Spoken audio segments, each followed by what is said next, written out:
आरती कीजय हनुमान लला की, दुष्ट दलन रघुनाथ कला की। आरती कीजय हनुमान लला की, दुष्ट दलन रघुनाथ कला की। जाके बल से गिरिवर कांपे, रोग दोष जाके निकट न झांपे। अंजनी पुत्र महाबलदाई, संतन के प्रभु सदा सहाय। आरती कीजय हनुमान लला की, दुष्ट दलन रघुनाथ कला की। देवीरा रघुनाथ पठाए, लंका जारि सिय सुधिलाए। लंका सोकोर समुद्र सिखाई, जात पवन सुत बार न लाई। आरती कीजय हनुमान लला की, दुष्ट दलन रघुनाथ कला की। लंका जारी असुर संहारे, सिया राम जी के काज संवारे। लक्ष्मण मूर्छित पड़े सकारे, आनि सजीवन प्राण उबारे। आरती कीजय हनुमान लला के, दुष्ट दलन रघुनाथ कला के। पैटी पताल तोरी जमकारे, अहि रावण की भुजा उखारे। बाएं भुजा असुर दल मारे, दहिने भुजा संत जन तारे। आरती कीजय हनुमान लला की, दुष्ट दलन रघुनाथ कला के। सुर नर मुनि आरती उतारे, जय जय जय हनुमान उचारे। कंचन थार कपूर लो छाई, आरती करत अंजना माई। जो हनुमान जी की आरती गावे, बसी बैकुंठ परम पद पावे। आरती कीजय हनुमान लला की, दुष्ट दलन रघुनाथ कला की। आरती कीजय हनुमान लला की, दुष्ट दलन रघुनाथ कला की। हनुमान जी को आकाश में बिना विश्राम लिए लगातार उड़ते देखकर समुद्र ने सोचा कि ये प्रभु श्री रामचंद्र जी का कार्य पूरा करने के लिए जा रहे हैं। इसी प्रकार थोड़ी देर के लिए विश्राम दिलाकर इनकी थकान दूर करनी चाहिए।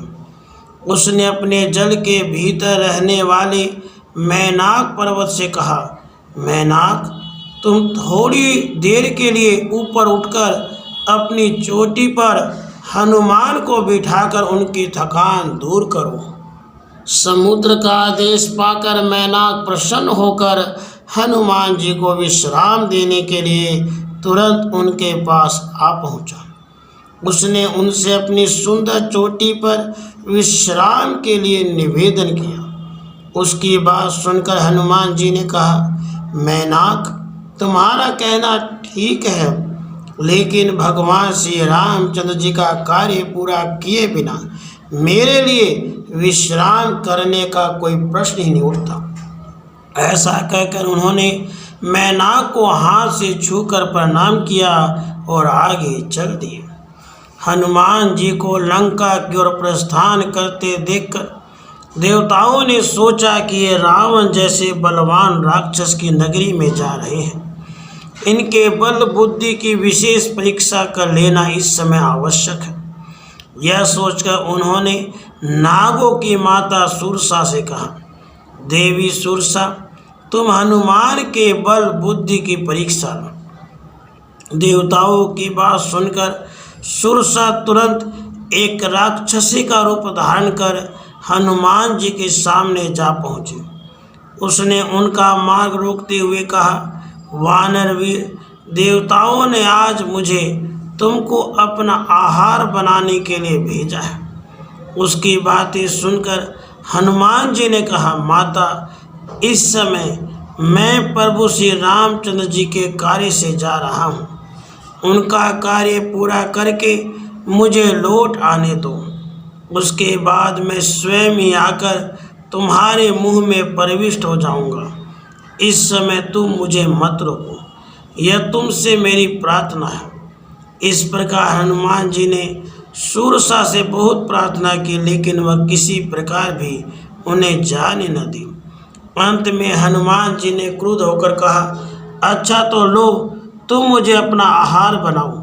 उनके ऐसा कहते ही सुरसा अपना मुंह 16 योजन तक फैलाकर उनकी ओर बढ़ी। हनुमान जी ने तुरंत अपना आकार उसका दूना अर्थात 32 योजन तक बढ़ा लिया।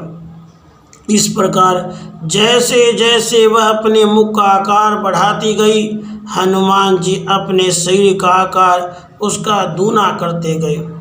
अंत में उसने अपना मुंह फैलाकर 100 योजन तक चौड़ा कर लिया। तब हनुमान जी तुरंत एक मच्छर के बराबर होकर तथा उसके उस 100 योजन चौड़े मुंह में घुसकर कान के रास्ते से बाहर निकल आए। उन्होंने आकाश में खड़े होकर सुरसा से कहा, माता, देवताओं ने तुम्हें जिस कार्य के लिए भेजा था वह पूरा हो गया है। अब मैं भगवान श्री रामचंद्र जी के कार्य के लिए अपनी यात्रा पुनः आगे बढ़ाता हूँ। सुरसा ने तब उनके सामने अपना असली रूप में प्रकट होकर कहा, महावीर हनुमान, देवताओं ने मुझे तुम्हारे बल बुद्धि की परीक्षा लेने के लिए यहाँ भेजा था।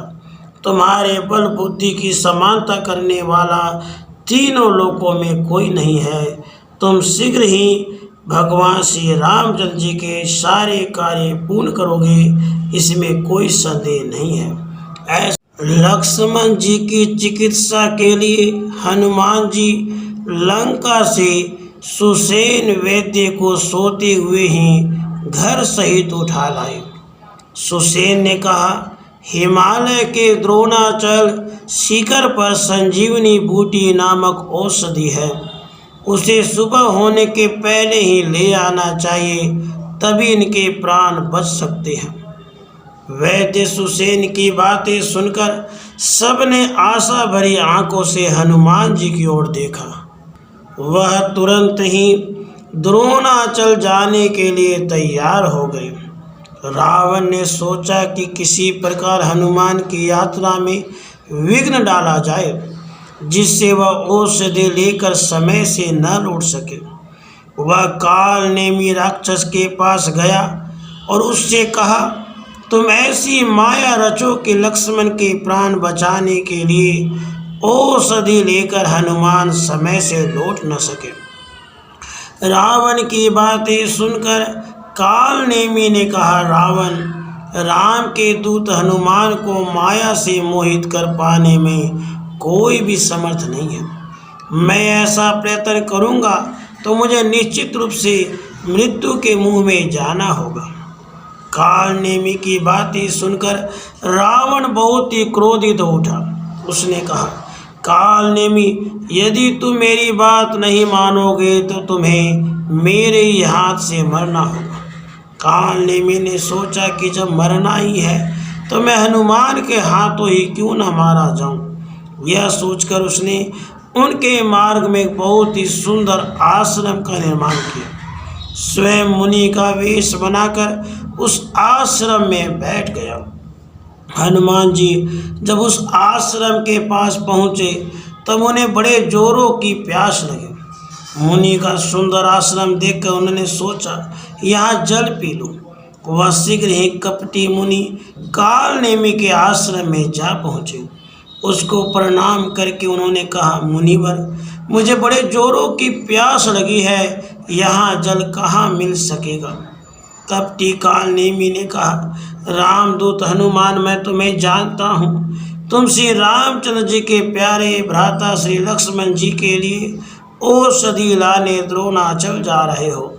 मेरे इस कमंडलू में बढ़िया शीतल जल भरा हुआ है, तुम इसे पीकर अपनी प्यास बुझा लो।